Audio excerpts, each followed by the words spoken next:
The pressure to look for mutual support, those you can partner with to gain needed resources, whether material or spiritual, and to look for answers to problems that could provide a more secure future, are part of this cycle of the human design weather for February 7th to 12th, 2025.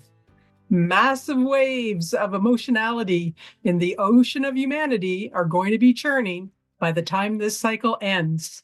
Will you be swept away in it? Hey there. Hello, hello. I'm Margot Fraser, your guide through the cosmic weather. As a certified human design professional and intuitive coach, I'm on a mission to help you know, live, and love the magic of your true nature. In this podcast, Human Design Weather or Not, we'll explore the conditioning influences of the planetary motions, the transit field. You can't avoid the conditioning pressures. You'll likely notice their effects playing out around you.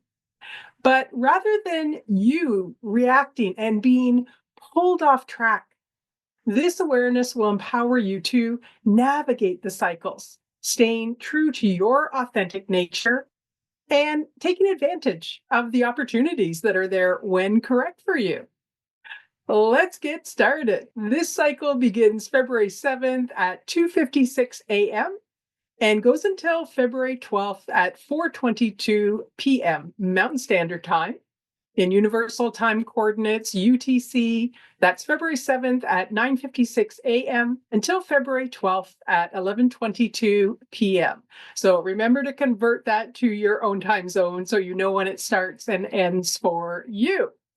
We always start with the Sun Earth activations because that's 70% of the conditioning field. We have the sun moving into gate 49, activating the trait of revolution and higher principles in the solar plexus center, the emotional center. The emotional center is both a motor that brings the emotional wave, right? We all know emotions go up and down, hope to pain, joy to sorrow. And it's also an awareness center, your emotional awareness. This trait is part of the tribal circuitry, which always carries a theme of mutual support. We saw a few cycles ago, it's electromagnetic, gate 19, the trait of wanting, of need in the root center, which brings the fuel of need and is looking for who can help fulfill those needs. Here in gate 49, we have the potential to know who or what is needed or not to maintain the family, the community, to restructure it. If this trait can see that there's a need that's not being met, but could really benefit the tribe, the family, the community. So it's a trait that brings this ability to look at the potential needs and see which is really worth fighting for. And whoever or whatever brings that need needs to be aligned to the higher principles, whatever that is. The keynote says ideally, the transformation of forms based on the highest principles and not simply for power. So, the transformation of forms is ultimately about organizing the resources, right? Organizing your resources for yourself, for your family, your community. Its highest expression is about bringing in and distribution of the resources for the benefit of all, not just as an egoic power play where one or a few benefit, but not everyone does. In order to bring change to the tribe, to have that revolution or restructuring, that support really needs to be there for the change. It needs to be seen by the tribe as something that's necessary. The potential opportunities that this activation brings when it's correct for you is getting clarity on what your principles are and who's aligned for you and who's not. You may find that you're more likely to look at your resources in this particular cycle and start to organize them. It brings the pressure to require alignment with your principles, obeying your principles in order to provide what's needed so that you can really come into communion with the other or others. You may also find you want to come into greater spiritual communion with this trait being present in the weather. It brings a sensitivity to the needs of others, and you may be willing to provide resources to support them if they align to your principles. In this case, you can really put your energy into the quote unquote revolution necessary to shift the principles in the relationship, the family, the community when needed. This is part of the channel of marriage, literally or metaphorically. Hey, we align, we fit. And it's also the gate of divorce. We don't align and we need to separate. So there may be some discernment that comes in this cycle around this, right? Oh, this recognition that, wow, this person's really aligned for me, or, oh, wow, this person is not aligned for me. The caution here is that this is in the emotional center. So you need to make sure that you're not making a decision about who is aligned and who's not based on the high or the low of the wave, right? You have to wait until you get to neutral. It takes time and patience to really know who is aligned or not, to get that clarity. That comes over time. Now, because it can be a gate of divorce, so to speak, separation, when there's not alignment, it can also carry a fear of rejection. So just watch for that. Watch for making poor choices around who's aligned and who's not based on that fear. The energy can be hypersensitive and dramatic towards those who don't align with that heightened emotionality that can come in with it. What? Why would you do that when I told you not to? How could you possibly do that or believe that or whatever it might be, leading to that rejection? This is the emotional center again. So the principles are around how you feel about something.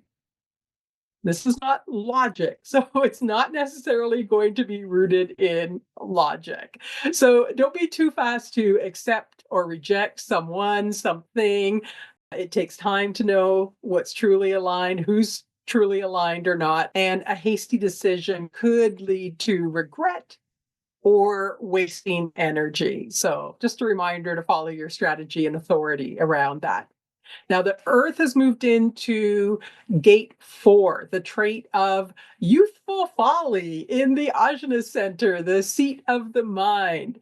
This is part of the mental logic process that can come with potential answers to improve patterns and formula. So the mental logic process, it starts with doubt and suspicion. I don't really know that's working the way it should. And as those questions about what's going on and the doubts move into the ajna center, this is a trait that could come up with answers. And we use this in humanity towards creating a better life. What are those improved patterns and formula?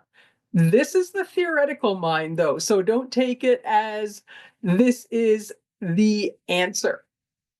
Logic circuitries always looking to the future, always thinking about how we can make our plans happen. So you might find yourself caught up in the mental theorizing process or planning for things.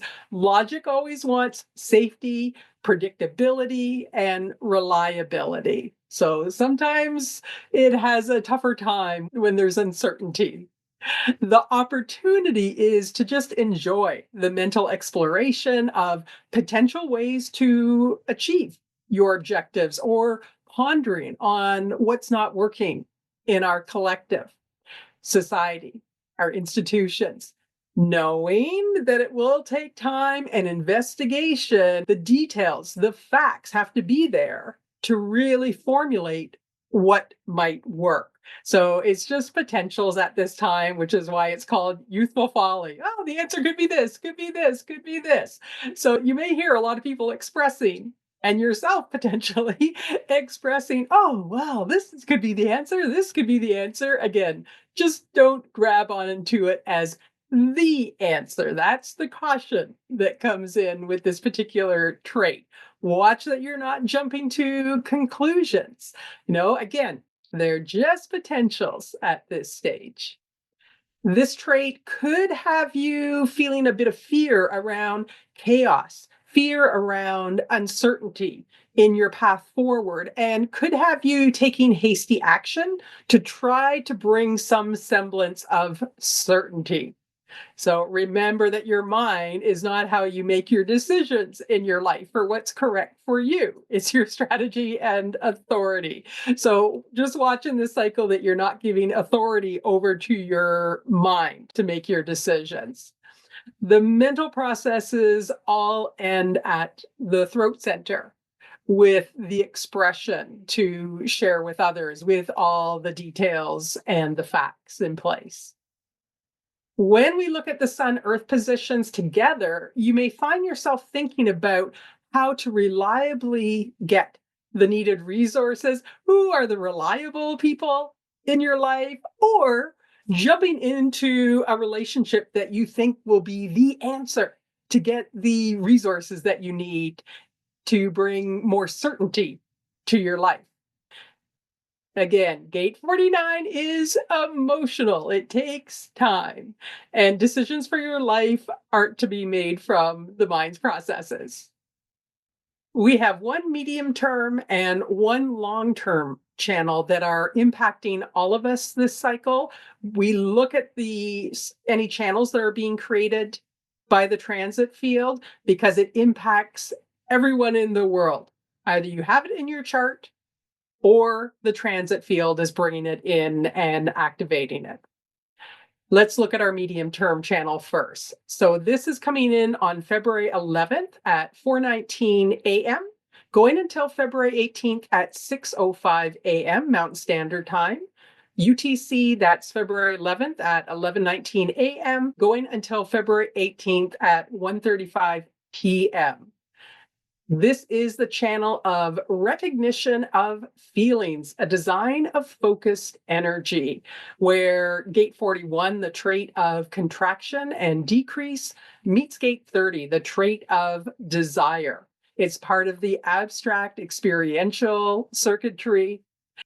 Gate 41 is correlated to the start codon in our genetics and brings the pressure to enter into a new experience, which starts with fantasizing. This is the gate of fantasy, fantasizing about all the potentials for a new feeling experience. And this is the process through this channel of all that energy of fantasy being narrowed down, pared down to the one true desire that you'd really like to experience. What is that experience, that feeling that you want to have? And becoming very focused on that one feeling. It's emotional. So again, patience is required within this process. The opportunity here is to get clarity on what that desire is for you. What is it that you're really yearning for? The caution here is that there can be no expectations and there can only be one experience at a time. If the mind jumps in and doesn't want to let go of other desires, other fantasies to focus on that one, you'll never get the fullness and the depth of the correct experience and the lessons and the wisdoms that are held within it. It's more likely that you'll burn yourself out, burning both ends of the candle, so to speak. The long-term channel that we have coming in, it's going to start on February 11th at 4:47 p.m. and goes until April 7th at 2:26 a.m. Universal time coordinates, that's February 11th at 11:47 until April 7th at 8:26 a.m. So going to be here with us for a while. Now, we actually, at the very start of this cycle, we've got this channel in place through the moon's activation. It came in just at the end of last cycle. So until February 7th at 5:14 a.m. Mountain Standard Time, a little after this cycle starts, we're going to have this channel, then it will go out, and then February 11th, it comes back in and it stays with us into April. So we have had this channel. We've looked at this before from December 7th to January 27th. And now, as Jupiter has gone direct, it's moved back into gate 35, the trait of progress and change in the throat center, connecting with its electromagnetic, the trait of crisis, gate 36 in the emotional center, which is being activated by the north node of the moon. This creates the channel of transitoriness, a jack of all trades. Also in the abstract experiential circuitry, and in the same abstract experiential circuitry as our medium term channel. Rule of thumb, never repeat an experience, but to move from one experience to another. That's why it's called the channel of transitoriness. Move from one experience to another. Don't repeat it again. We have the emotional center here connecting to the throat center. We've talked about the emotional center already. It's both a motor that generates the emotional wave and an awareness center, our emotional awareness. So let's follow that full circuitry now. So gate 41 down in the root center brings the fuel, the pressure to enter into the experience through the fantasizing to begin with. It's a trait that says, I'm hungry, right? And it's speculating on what to be hungry for. As that energy reaches gate 30, it's being narrowed down, focused down to that desire, that one desire. This is what I'm hungry for. At gate 36, as we move up to the gate of crisis, this is where the rubber meets the road. That's why it's the gate of crisis. Really now, entering into the experience, all of the nervousness and excitement that can go with that. Maybe the sense of inadequacy. Can I really go through with this? And then here I go. I'm going to eat now. And as that moves up to the throat, to the completion of the process, you did it. You've gone through the experience, and whatever change that brought for you, this is the voice of I'm full. Since it doesn't want to repeat the same experience, it can be also the voice of I'm bored, right? Until something new comes along. And then it's the voice of I feel like a change. So what we're going to see with this is that we're all going to be under the pressure for change, for a new experience. The root center activated for everyone is bringing its drive.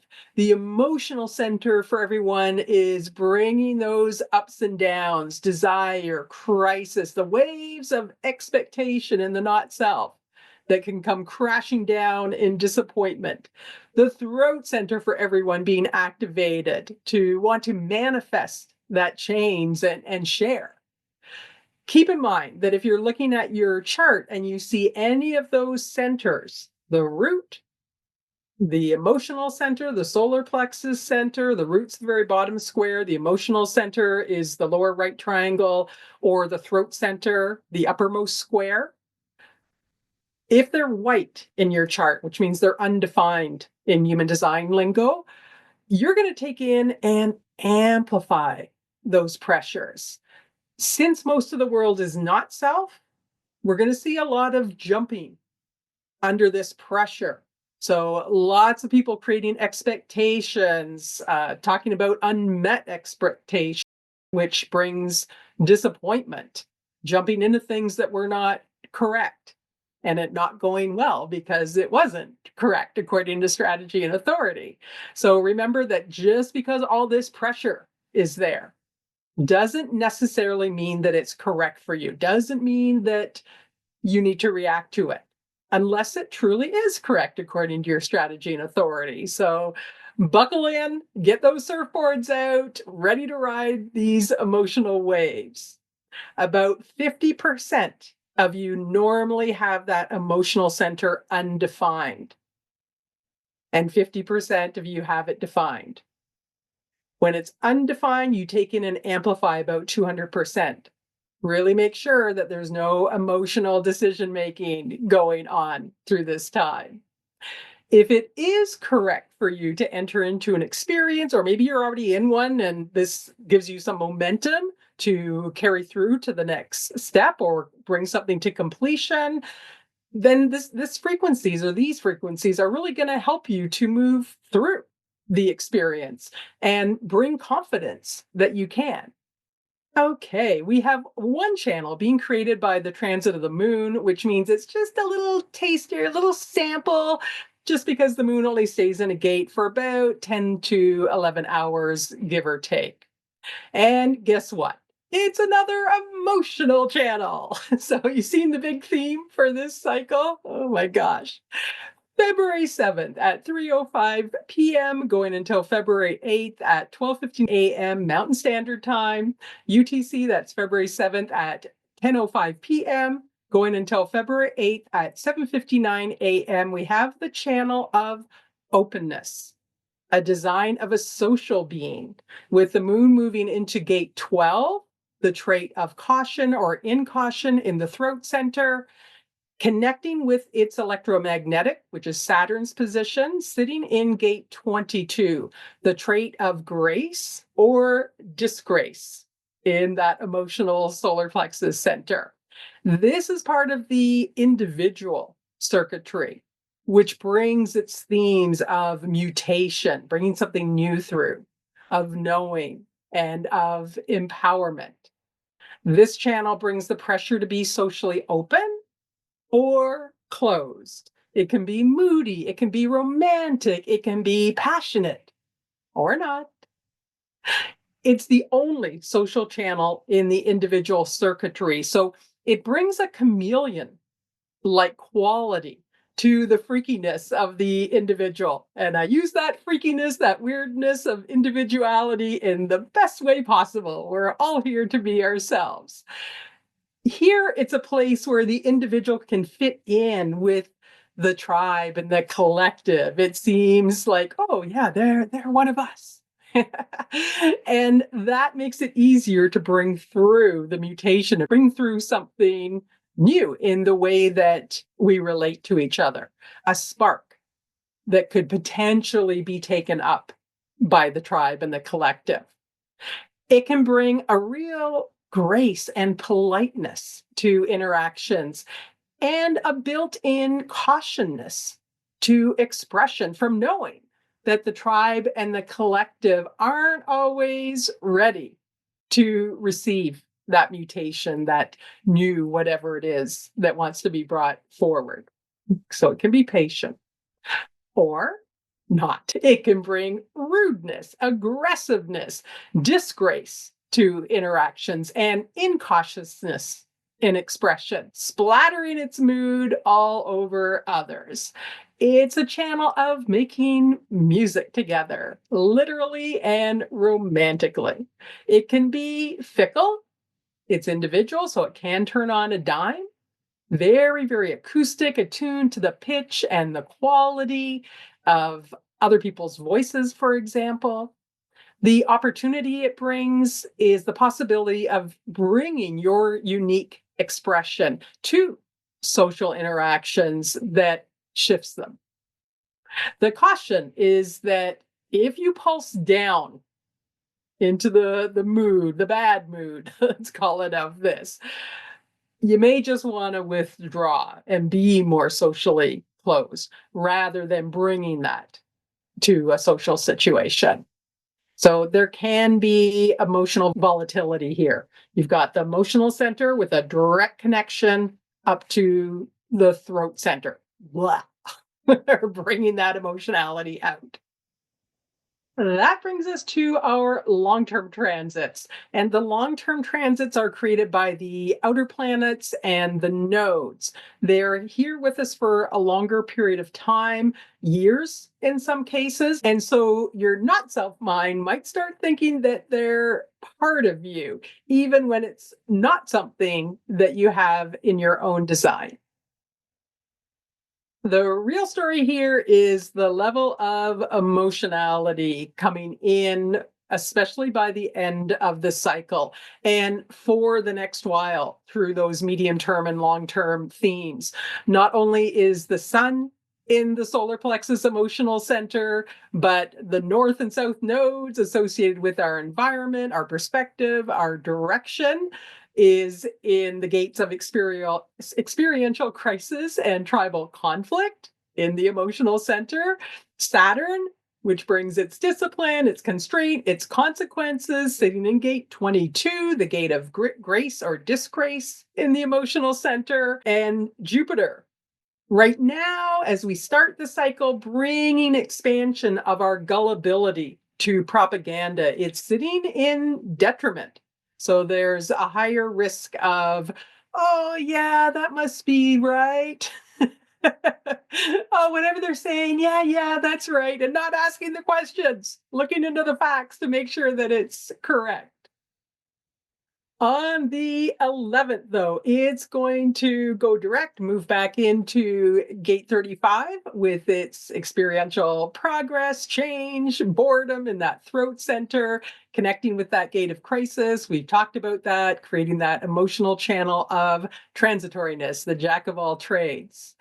Neptune starting this cycle in gate 36, also that trait of emotional crisis. But about halfway through this cycle, it's going to move into gate 25, the trait of innocence, the spirit of the self. And with Neptune being there, with its illusion, its veiling, it could make it a little more difficult to determine who's operating from selflessness and who's operating from selfishness.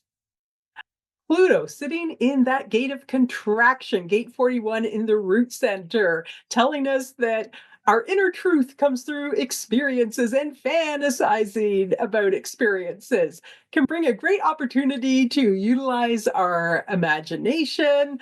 It's putting pressure on the emotional center. We saw in the medium term channel, Mercury's moving into that gate 30 position, which is overlapping into our next cycle where the sun will be in gate 30, that trait of desire, where we're going to narrow down to that one desire, ideally, that we want to focus our energy on. A reminder that not every fantasy is meant to be brought into reality. What's really reasonable? Bring into fruition. That's what that Pluto position is bringing in. So emotionality, emotionality, emotionality, for better or worse. Uranus continues to sit in gate 23, the trait of assimilation in the throat center. It brings an opportunity to express your unique insights, if it's correct for you, in a way that it might be taken up by the collective. Or there's going to be the pressure to blurt out insights that can't be explained well, blurt out what you know, and it might just seem weird to others. There could also be a tendency to not bring through your unique insight, even though you've been invited to, and your strategy and authority are saying, yes, it's time, because there can be a fear of rejection there. Well, I'm just going to fit in with this group. I'm not going to bring through, my unique expression here. Yeah, I don't think they're going to like it. They may reject it. With Pluto in that gate 41 position at a collective level, this is contraction and decrease. Pluto rules our larger cycles. So in humanity's experience, we may have some contraction and decrease, whatever that looks like.